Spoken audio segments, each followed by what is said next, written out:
Assalamualaikum warahmatullahi wabarakatuh. Saya Aska Hayuna Arizah dengan NIM 240741606983 dan rekan saya Opi Hardianto dengan NIM 240741605317. Kami dari Offering A. Dengan kesempatan ini kami akan menyampaikan materi dari mata kuliah kajian kemiskinan dan perencanaan sosial bab kemiskinan struktural.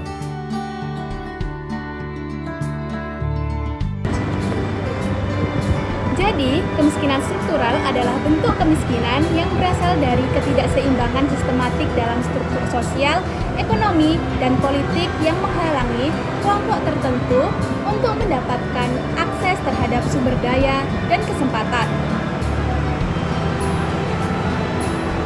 Kemiskinan struktural bukan karena kesalahan individu, tetapi akibat dari ketidakadilan sistem yang terorganisir dan berlangsung dalam waktu yang lama.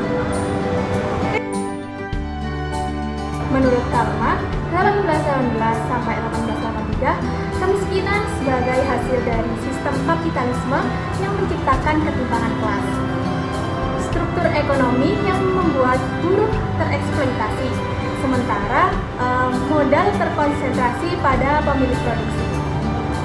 Sedangkan menurut Oscar Lewis, 1914 sampai 1970, kemiskinan tidak hanya karena budaya, tetapi juga akibat dari struktur sosial yang menutup akses bagi kelompok miskin.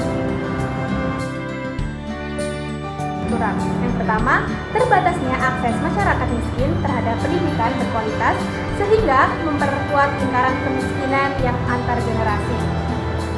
Yang kedua, kesempatan kerja yang tidak merata membuat kelompok tertentu hanya bisa memperoleh pekerjaan berupah rendah.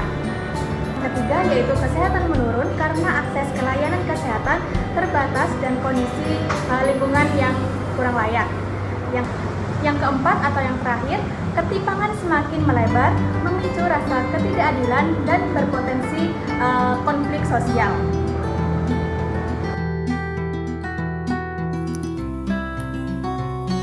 Ciri-ciri kemiskinan struktural. Yang pertama, ketidakadilan dalam akses sumber daya. Yang kedua, ketimpangan sosial dan ekonomi. Yang ketiga, ketergantungan pada sistem yang eksploitatif. Yang keempat, kemiskinan bersifat turun-temurun. Dan yang terakhir, dipengaruhi kebijakan dan struktur kekuasaan. Apa saja sih penyebabnya? Yang pertama, faktor ekonomi. Misalnya, kepemilikan alat produksi dan akses terhadap modal hanya berputar di lingkungan elit atau pemilik modal besar, sehingga masyarakat kecil tetap bertahan dalam sektor informasi dengan pendapatan rendah dan tanpa perlindungan. Yang kedua, faktor politik. Korupsi dan nepotisme, penggunaan kekuasaan untuk kepentingan pribadi yang mengurangi dana publik untuk program anti pemiskinan. Yang ketiga, faktor sosial. Kurang akses pendidikan dan kesehatan, sistem pendidikan yang tidak merata, di mana anak-anak miskin tidak bisa melanjutkan sekolah karena biaya atau jarak. Yang keempat, yaitu faktor lingkungan. Ketika sumber daya alam dikuasai oleh perusahaan besar atau dieksploitasi tanpa pemberdayaan masyarakat lokal, penduduk setempat hanya menjadi penonton dan tidak menikmati hasil kekayaan alamnya. Untuk mengatasi kemiskinan struktural ini dibutuhkan perubahan kebijakan yang bersifat struktural dan menyeluruh, bukan sekedar program kreatif atau subsidi sesaat.